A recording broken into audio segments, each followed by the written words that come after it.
All right, on this day, we are going to be looking at a different pattern today. It's called the sum and difference pattern. So let's look at the first one here. If you were to do double distribution, you would get x squared there, and here we get a negative x. Here we get 1x, so that's a positive x, and here we get a negative 1. But notice what happens right in there is opposites add to 0, so those go away entirely, and then we're left with x squared minus 1, which is nice. It's still very clean from a problem like that. So let's do the same thing over here, but now I'm going to do grid method just to show you that no matter which method you use, it still works.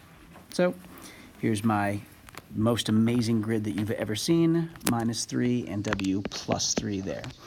So as we multiply things out, here we get a w squared, here we get 3w, here we get negative 3w, and here we get a negative 9. But notice what happens here. These guys are opposites, so they drop out.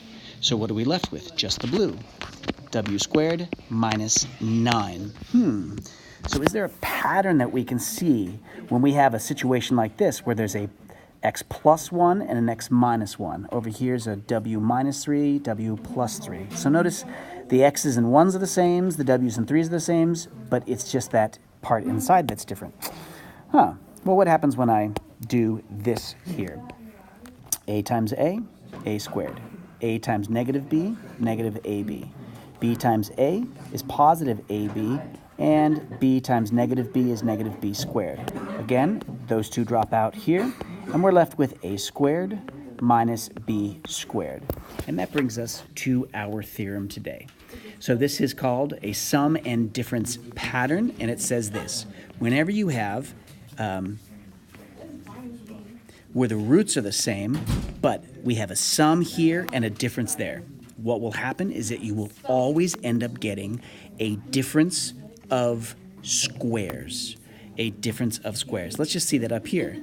X squared is x squared, 1 squared is 1 squared, or 1, and we get a minus there. Square this to get a w squared, square this to get a 9, always a minus. Square this, put a minus in between, and that's it. Another phrase for this, instead of calling it sum and difference, is that we could actually call the two binomials conjugates. And what do I mean by that? Well, in English, we have a similar thing, or any language. We can conjugate a verb. Run and past tense is ran. Notice the R and the N stays the same, but the U and the A changes. Same thing here. The X and the 2 are the same. It's the operation in between that changes.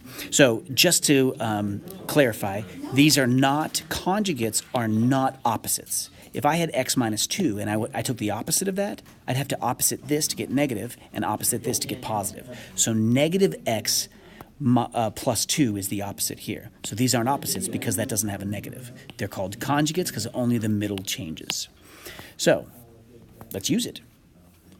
And actually, I want you to pay attention to here. I called this something here, but I'll refer to it often later. So this is called the difference of squares. And sometimes people will say difference of 2 squares. All right, so let's apply that here. Well, I recognize the sum and difference pattern here. Here's the sum, here's the difference. So all I have to do is take this guy here and square it, so t squared.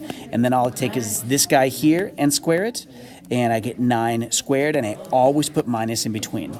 So t squared minus 81. I don't even have to show this step. That's a secondary thing.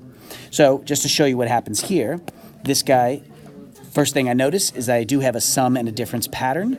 So now I take the 5d here, and I'm going to square that. I'm going to write this down so you clearly can see what's happening. It's the whole thing that gets squared, not just the d, but the 5 and the d together. It's always a minus, and we take this 2 and we square that also. So in the end, we get 25d squared minus a 4, and that's my final answer. So it's actually a very, very fast process. So please take a few moments here, pause, do these ones, and then check back for the answers. And here they are. On the next page here, we can see how the sum and difference pattern can help us do shortcuts. So something to notice here about these two numbers, 43 and 37 are the same distance from 40. This one's 3 above, this one's 3 below. So watch what we're actually doing. This is asking us to find the product of these two, so we multiply them. So you don't have to write this, but I'm just going to show you what we're doing. We're multiplying these two. Now, olden days, you might do something like this, multiply out and do all that work. But notice what this is. 43 is 40 plus 3. And this, 37, is 40 minus 3. So what does that mean? All we have to do now is take this guy here and square it, 40 squared. Always put a minus, and then we take this guy here and square it, the 3 squared. So in the end, we get 1,600 minus 9, and that gives me 1,591. And this part is mental. You could have done all this in your head and maybe just keep track of that one right there. So let's try this one here. Notice that we can write this as 50 plus 6, 50 minus 6. So it's now the same as 50 squared minus 6 squared. 50 squared minus 6 squared. So 2500 minus 36, and that gives me 2454. So that, as we see, is a little bit faster than our traditional method. All right, the last thing you're going to work on is do all of these problems here, paying attention to what rules are what. Which one is the square that uses the M rule, and which one is the sum and difference that uses the difference of squares rule. Ready, set, go.